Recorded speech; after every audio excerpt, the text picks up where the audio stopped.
بسم الله الرحمن الرحيم السلام عليكم ورحمة الله وبركاته كبجمتوتا داوتوتا خينيا بيان الرا مارش ديدم بركم لما في ديدم ميشن مقالة هرقيسا غنده جيجي يرجع متي أركمنا بكي أما أغرتم قوم من نخوني أكما غرين كيسان بيتن قليقل رومني قدام مقالة هرقيسا تيرو بودان وباليسا خينيا مقرسا يوقع أبادر نموني باين ني بيتني أستي مانا خانتي غلاني خنو مني أفان غلانا وانتهف galaanni mana seenuudhaan daa'imman isa guututti mana kana guutuu darsa guutuu balleessee akkasumatti ilmoon daa'imni takkalleen irraa bakka kana keessatti duute kanaaf innaa lillaahi wa innaa ilayhi raaji'uun isaafillee gartee rabbi samrii fi imaana haa kennu meegaa ballina taatee kanaa obboleessa keenya abaadir irraa hubannaa obboleessa keenya abaadir yookaan magarsaa namoonni hargeysaa keessa jiraachaa turtan amma gaabii iddoo adda addaa jirtan nama kaameeraamaanii yeroo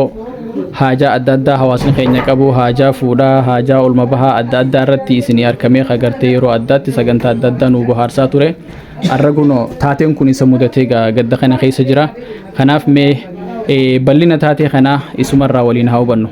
Assalamu alaikum warahmatullahi wabarakatuh. Isin arraan tan dhuftanii rakkina kiyya kana wajjin qooddachuu keessaniif baay'een isin galatoomfadha anis isin malee hin qabu haa ta'u taateen kun rabbiin naffite ijoollee silaa nu torbanuu bakka takkatti awwaalan rabbiin nu saddeetanuu bakka takkatti awwaalan rabbiin nu baasee mucaa tokkootu kan jaaffaadhaan irraa abrii rabbii ta'e nutis rabbiin akkasii nu badbaadee yemma kunoo ganda ollaa kanatti rabbiin mana cabsanii ganda ollaa kana nu guuranii jirra. Kanaaf daa'imni gartee du'asii agartanii awwaaltan jechuudha. Ammaan tan awwaallee irraa dhufne.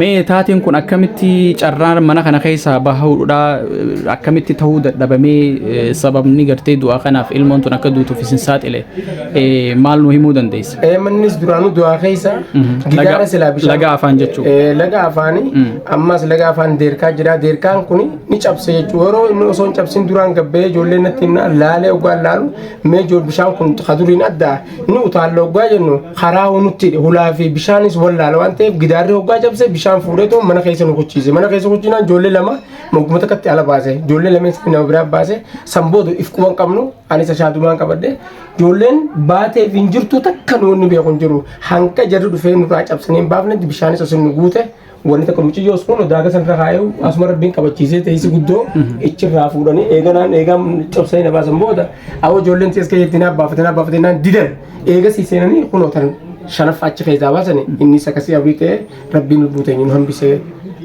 Wanti biraa akkuma laallee agarru kun meeshaan mana keessaa kun amma mana keessa jirra waan ta'eef meeshaan walumaa galattuu kana fakkaata. Wanni meeshaa kan bahe guutumattuu jira moo wanni isinii bahe?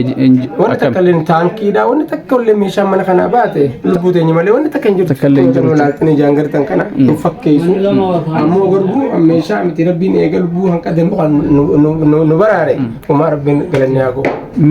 Mee gara alaa sun adeemnu mee bakka gartee galanni seeneen.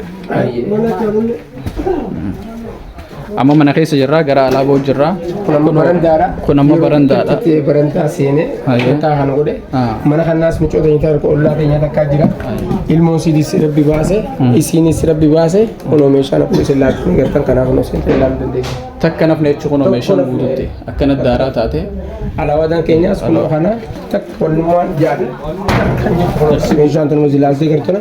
Wanni takka wanni hin jirtu. Tiipsi ilaalu kunoo guutuun saadha wanni takka wanni isaan haftee karaa jirtu. Hayyeegaa akkasii jaallan keenya hundi keessanuu ni agartanii obboleessa keenya kana isa qofaa miti akkasumatti gaa'isa ilmootu irraa du'eedhaaf kallattiin gaa'isa irraa viidiyoo waraabne malee manni ollaa isatti maxxansaatis akkasumatti alhamdulillah lubbuun namaa haa baatu malee darsi tokkoon hafne kanaaf taateen isaan mudatee dhugaa rabbii dubbachuuf taatee guddaadha waan akkana jennee qiyaasuu dandeenyu miti kanaaf obboleeyyan keenya baatii rahmataatii bakka jirru rahmata walii haa goonu obboleessa keenya kana bakka dandeessanii waan dandeessaniin akka obboleessa keenya kana cinaa dhaabbattan isiniin jenna lakkoofsa bilbila isaa viidiyoo kana gara dhumaa irratti isinii maxxansina kanaaf namni odeeffannoo bal'aa barbaadu kallattiinis obboleessa keenya bilbilee isarraa odeeffannoo jiru hubachuu danda'a. Kanaaf gaa haalli waliigalaa manni kun fi maatiin kun irra keessa jiran kan asii walitti daawwattanii jechuudha.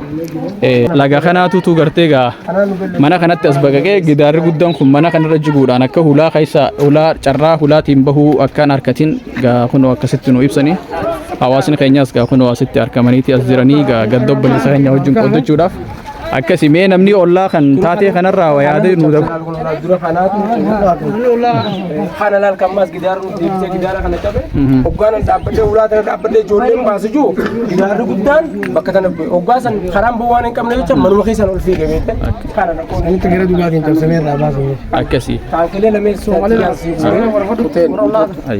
mee adeero elma kana mee yaada dhumara waan wanni isanti dabala yoo jiraatte adeero mee maal jettan taatee kana wajji wal qabatee yaanni isin qabdan taatee rabbiiti garuu rabbumaatu gartee isaan baasee akka kanaa tana galuma dhabuudha ofirraa eeguudha afaan doohaadhaa qubachuurra dirree bal'oo laalanii bakka tulluu gubbaadhaa yeroo roobni kati guddate kana tulluu irratti galuudha gaariidha jechuudha.